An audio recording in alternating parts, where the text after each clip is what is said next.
मामा। Parents के लिए life में बच्चे का आना सबसे बड़ी ब्लेसिंग होती है। सबसे अच्छी फीलिंग, सबसे ब्यूटीफुल फीलिंग होती है। उसमें आपके बच्चे के साथ आपका इमोशन जुड़ा होता है, बॉन्डिंग जुड़ी होती है। इसमें गॉड का भी ब्लेसिंग होता है।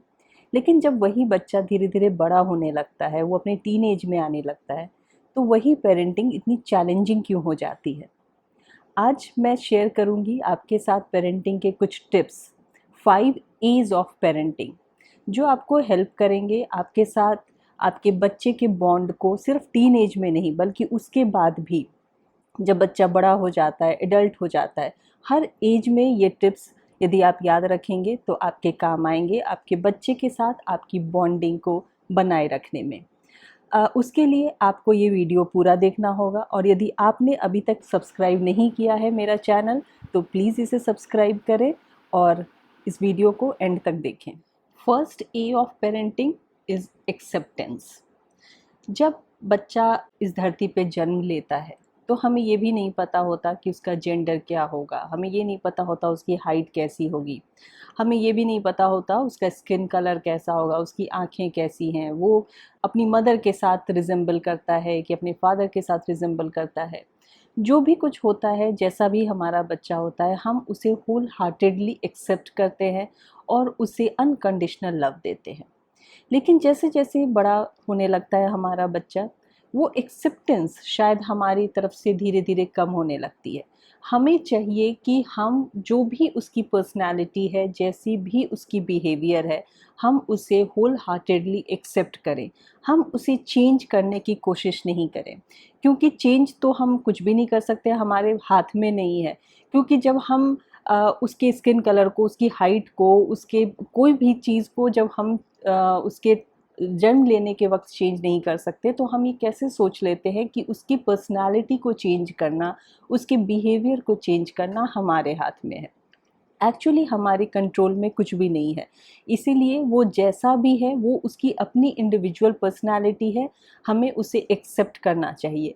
और वो एक्सेप्टेंस आपके बच्चे को आपसे और क्लोज करेगा, आपकी बॉन्डिंग और ज़्यादा बनी रहेगी यदि वो एक्सेप्टेंस हमेशा आप दिखाएंगे अपने बच्चे के टुवर्ड्स। यदि एक्सेप्टेंस आपके बच्चे को घर में मिलेगा तो वो रिबेलियस नहीं होगा, वो बाहर अटेंशन सीख नहीं करेगा। ये बात हमें समझने की बहुत ज़रूरत है कि हर बच्चा यूनिक होता है, उसकी अपनी एक अलग आइडेंटिटी होती है। उसे हमें बदलने की कोशिश नहीं करनी चाहिए, उसे हम कोई एक आइडियल तरीके से नहीं बना सकते, या हम उसे मोल्ड नहीं कर सकते अपने हिसाब से, या हम चाहें कि हमारा जो एक्सपेक्टेशन है हमारा बच्चा वैसा ही हो, वो पॉसिबल नहीं है। इसीलिए उसकी जो भी अपनी क्वालिटीज़ हैं या जो भी उसमें कुछ बुराइयां भी हैं, तो उसे एक्सेप्ट कीजिए और धीरे धीरे सुधारने की कोशिश कीजिए, लेकिन उसे चेंज मत कीजिए। उसकी बुराइयों को सुधारने की कोशिश कीजिए, उसे सही और गलत अपने तरीके से बताइए, लेकिन कभी भी उसमें चेंज लाने की कोशिश मत कीजिए। वो जो है, उसकी जो भी पर्सनालिटी है, उसे एक्सेप्ट कीजिए। वो उसकी जो अपनी इंडिविजुअलिटी है वही उसे सक्सेसफुल बनाएगी, उसे चेंज होने की ज़रूरत नहीं है। सेकंड ए ऑफ पेरेंटिंग है अडैप्ट। जब बच्चा छोटा होता है, पैदा होता है, तो हम उसकी ही लैंग्वेज में बात करते हैं, जबकि छोटे बच्चे की कोई लैंग्वेज नहीं होती, लेकिन हम ये अज्यूम कर लेते हैं कि बेबी टॉक जैसे होती है, तुतलाई आवाज़ में हम बोलने लगते हैं, कुची पुची करने लगते हैं, या अले मेरा बेबी जैसे साउंड निकालने लगते हैं। हम उसी के वक्त में हम अपने आप को भी ढाल लेते हैं। लेकिन जब वही बच्चा बड़ा होता है, टीनेज में आता है या और भी बड़ा होता है, तो हम उसके लैंग्वेज में क्यों नहीं बात करते, हम अपने आप को क्यों नहीं ट्रेन करते कि हम उसके लैंग्वेज को भी समझ सके, जो आजकल के लिंगो हैं उसको भी हम समझ सके और अपने वोकेबुलरी में उसको इंक्लूड कर सके, जिससे कि बच्चा ज़्यादा कंफर्टेबल होगा आपसे बात करने में। उसको लगेगा कि मेरे पेरेंट्स भी आजकल के टाइम से बात कर रहे हैं, तो वो ज़्यादा कंफर्टेबल हो जाएगा। जैसे वो अपने फ्रेंड्स के साथ बात करता है, वैसे ही वो अपने पेरेंट्स के साथ भी बात कर सकता है। तो ये अडेप्टेबिलिटी बहुत इम्पॉर्टेंट है अपने आप में लाने के लिए, अपने बच्चे के साथ वो बॉन्ड बनाने के लिए। क्योंकि तब वो डिस्टेंस नहीं आएगा, उसे ये नहीं लगेगा कि जैसे मैं फ्रेंड्स के साथ बात कर रहा हूँ, मुझे अब अपने पेरेंट्स के पास यदि जाना है तो मुझे एकदम डिफरेंट तरीके से बात करनी है, नहीं तो वो नहीं समझेंगे या फिर उसका फ़न बनाएंगे, या तो वो शायद डांट भी देंगे कि ये किस तरह की भाषा तुम यूज़ कर रहे हो। तो इसीलिए बहुत इम्पॉर्टेंट है कि सही और गलत की पहचान होते हुए भी आप उसके लैंग्वेज को भी आप अडेप्ट करें। सिर्फ लैंग्वेज ही नहीं, बल्कि जो भी ड्रेसिंग स्टाइल है या जो भी आजकल की उसके नीड्स हैं, उससे अपने आप को आप अडेप्ट करें। यदि वो गैजेट्स के थ्रू ज़्यादा कंफर्टेबल है तो आप उसे गैजेट्स के बारे में भी बताएं। आप ये सोचें कि यदि हमारा बच्चा गैजेट्स से उतना कंफर्टेबल नहीं होता, तो आजकल का जो सीन है, हम लोग सभी अपने अपने घरों में बैठे हैं, लॉकडाउन का पीरियड है और गैजेट्स के थ्रू ही पढ़ाई हो रही है, लैपटॉप के थ्रू पढ़ाई हो रही है, मोबाइल फ़ोन के थ्रू पढ़ाई हो रही है, बच्चा सीख रहा है, घर बैठे वो अपनी लर्निंग कंटिन्यू कर सकता है या नई चीज़ें सीख सकता है। यदि हम ये सोच के बैठ जाते कि नहीं, अभी तुम्हारी ये एज नहीं है गैजेट्स को छूने की या उसके साथ एक्वेंटेड होने की, तो आप सोच सकते हैं उन्हें कितनी डिफ़िकल्टीज़ होती कि जब वो पूरा वर्ल्ड जब आगे सीख रहा है, वो आपका बच्चा घर में बैठा रहता, उसे वो अपॉर्चुनिटी नहीं मिलती कि वो अपनी लर्निंग को कंटिन्यू कर सकता है। इसीलिए टाइम के साथ आपका बच्चा चेंज हो रहा है तो आप भी अपने आप को चेंज कीजिए, आप भी अपने माइंडसेट को चेंज कीजिए। थर्ड ए ऑफ पेरेंटिंग है allow. Allow them to grow, allow them to take decision. जब हम बात करते हैं कि उनको रिस्पॉन्सिबल होना चाहिए, तो हमारा बहुत ही लिमिटेड हमारी एक सोच होती है कि उसको घर के कोई काम दे दो वो उसको रिस्पॉन्सिबल बनाने के लिए, या अपना बेड बना लो वो रिस्पॉन्सिबल बनने के लिए। वो एक चीज़ दिखलाता है कि यदि तुमने अपना बेड बना लिया या अपने बुक्स अरेंज कर लिए तो तुम रिस्पॉन्सिबल हो गए। रिस्पॉन्सिबल होना मतलब अपनी लाइफ के डिसीजन के तरफ भी रिस्पॉन्सिबल होना। आप वो एक बहुत ही इंडिविजुअल पर्सनालिटी है, आपने उसको सिर्फ जन्म दिया है, आपका कोई कंट्रोल उसके ऊपर नहीं है, उसकी इंडिविजुअलिटी अलग है। आप ये मत सोचिए कि उसके लाइफ के हर डिसीजंस को लेने का अधिकार आपको मिल गया है जस्ट बिकॉज आप पेरेंट्स हैं। आप उसे सही और गलत की पहचान बता सकते हैं, लेकिन आप उसके लाइफ को, उसके करियर को आप कंट्रोल नहीं कर सकते। इसलिए उनको ग्रो होने के लिए वो अलाउ कीजिए। आप एक डिक्टेटर पेरेंट की तरह मत बिहेव कीजिए, आप बहुत ही ज़्यादा अथॉरिटेटिव पेरेंट मत बनिए, आप परमिसिव बनिए, उसे हर काम करने की परमिशन दीजिए, आप उसे रोकिए मत, आप उसे ग्रो करने दीजिए। और जहाँ तक बात होती है सही गलत की, तो बच्चा अपने घर के एनवायरनमेंट से ही सीखता है। यदि आप खुद भी ये देखते हैं कि आप बाहर नहीं जा रहे हैं, रात में लेट नाइट पार्टी नहीं कर रहे हैं, तो आपका बच्चा वही सीखेगा। यदि आप अपने घर में बता के जाते हैं एक दूसरे को कि मुझे इतना टाइम लगेगा आने में, या फिर आप में वो सही और गलत की पहचान है, तो इसे ही संस्कार कहते हैं, जो बच्चा अपने घर में वो डेली देख कर सीखता है। संस्कार कोई ऐसा ज्ञान नहीं है जो आप कुछ गुट्टी बनाएं और उसे पिला दें। वो डे टू डे लाइफ में जो अपने पेरेंट्स को देखता है, या साथ में रहने वाले यदि ग्रैंड पेरेंट्स हैं उनको देखता है, वही संस्कार हैं जो डे टू डे लाइफ में देखकर उसके अंदर वो इम्बाइब होते हैं, वो सारे क्वालिटीज़। तो इसलिए आपको वो सब समझाने की नहीं ज़रूरत है, वो ऑब्ज़र्व कर रहा है आपका बच्चा स्टार्ट फ्रॉम द बिगिनिंग। तो आप जो करेंगे वही आपका बच्चा सीखेगा। यदि आपके अच्छे वैल्यूज़ खुद भी हैं तो उसमें ऑटोमेटिकली अच्छे वैल्यूज़ आएंगे। यदि उसको लग रहा है कि हाँ, कौन सा फ्रेंड मेरे लिए सही है, किसके साथ मेरा टाइम स्पेंड करना सही है, तो वो वैसे ही फ्रेंड्स चुनेगा। लेकिन कभी कभी होता है कि कुछ बाहर के इन्फ्लुएंस से या कुछ ऐसी चीज़ों से बच्चा थोड़ा भटकने लगता है, तो उस वक्त आपकी गाइडेंस की ज़रूरत है। उस वक्त आप उसे डांटिए मत, अपना एंगर मत दिखलाइए, सही गाइडेंस दीजिए एज अ फ्रेंड। आप हमेशा वो जो एक बॉस वाला रोल है उसे मत दिखलाइए, एक फ्रेंड की तरह उसके साथ बात कीजिए, उसके साथ खुल के अपना जो भी आपकी डे टू डे लाइफ की जो भी हैपनिंग्स होती हैं अपने बच्चे के साथ भी डिस्कस कीजिए। ऐसा नहीं कि बच्चे को अलग से बैठा के आप डिस्कस कर रहे हैं, लेकिन डाइनिंग टेबल पे सबके साथ डिस्कस कीजिए, उसमें बच्चे को भी इन्वॉल्व कीजिए। यदि आप शॉपिंग करने जा रहे हैं तो आपकी फाइनेंशियल कंडीशन क्या है, आप उसके हिसाब से ही शॉपिंग करते हैं, उस चीज़ में बच्चे को भी इन्वॉल्व कीजिए कि क्या मेरी कैपेसिटी कैपेसिटी में है, मैं क्या खरीद सकता हूँ या खरीद सकती हूँ।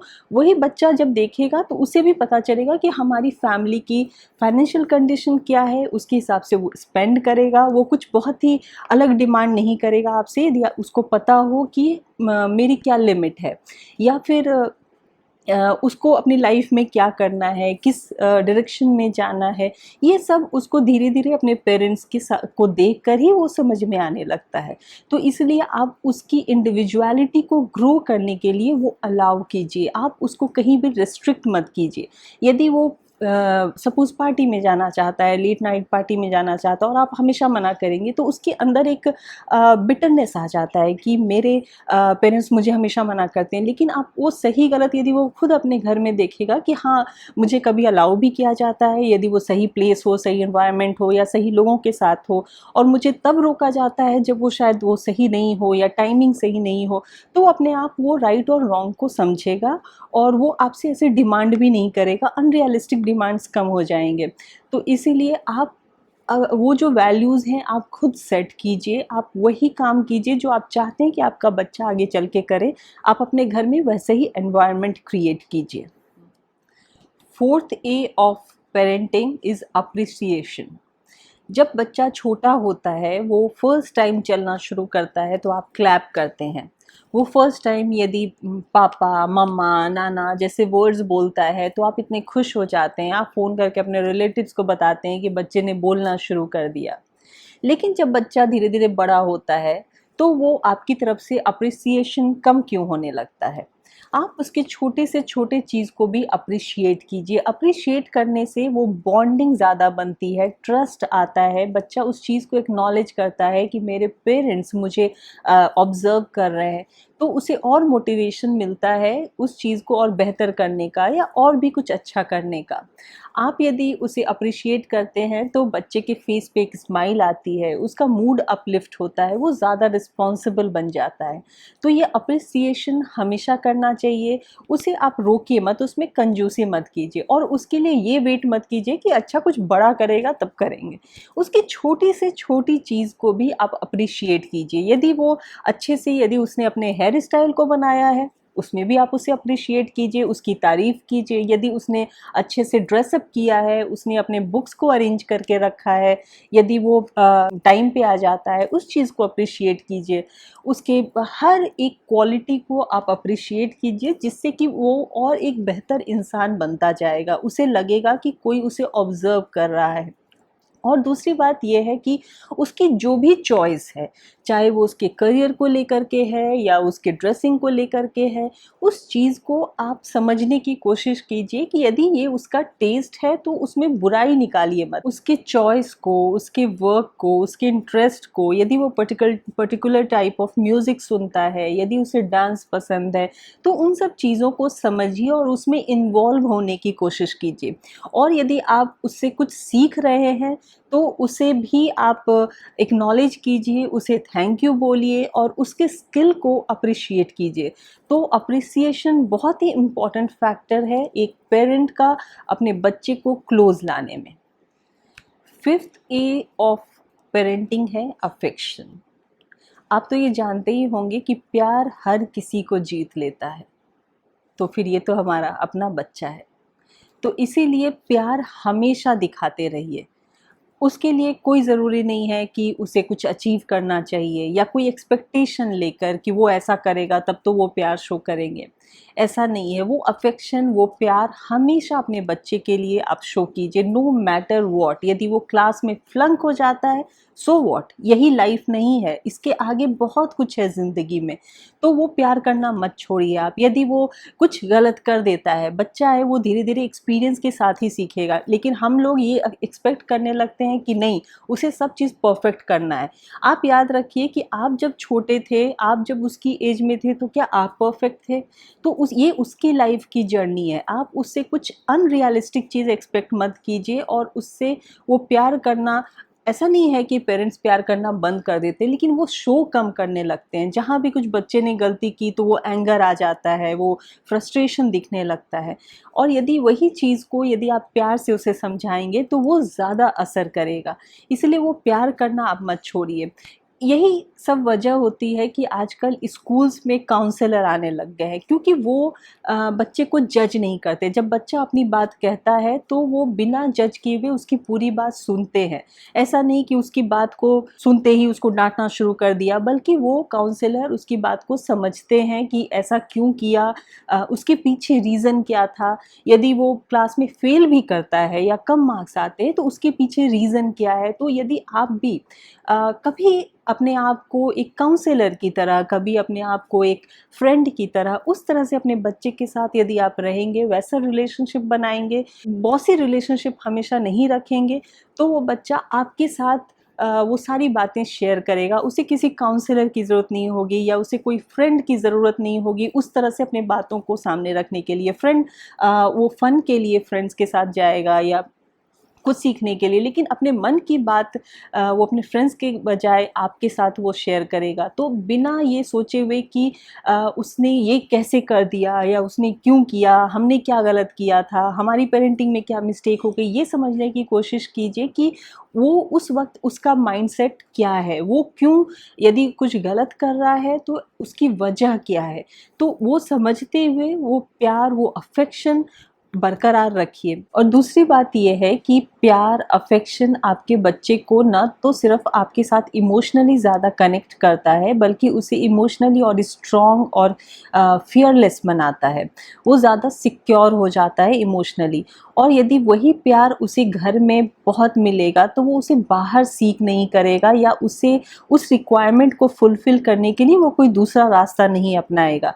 तो अपने बच्चे को अनकंडीशनल लव कीजिए और विदाउट एनी एक्सपेक्टेशन कीजिए, और वो प्यार आप उसे दिखलाइए, वो शो कीजिए, क्योंकि वो दिखलाने की ज़रूरत है। सिर्फ ये बोलना कि पेरेंट्स हैं तो वो प्यार है ही, ऐसा नहीं होता। हो सकता है वो बच्चा उस चीज़ को समझ नहीं पा रहा है, तो इसीलिए आप उसे शो कीजिए, और वो प्यार जब दिखेगा तो बच्चा ऑटोमेटिकली आपके साथ बहुत कनेक्टेड रहेगा।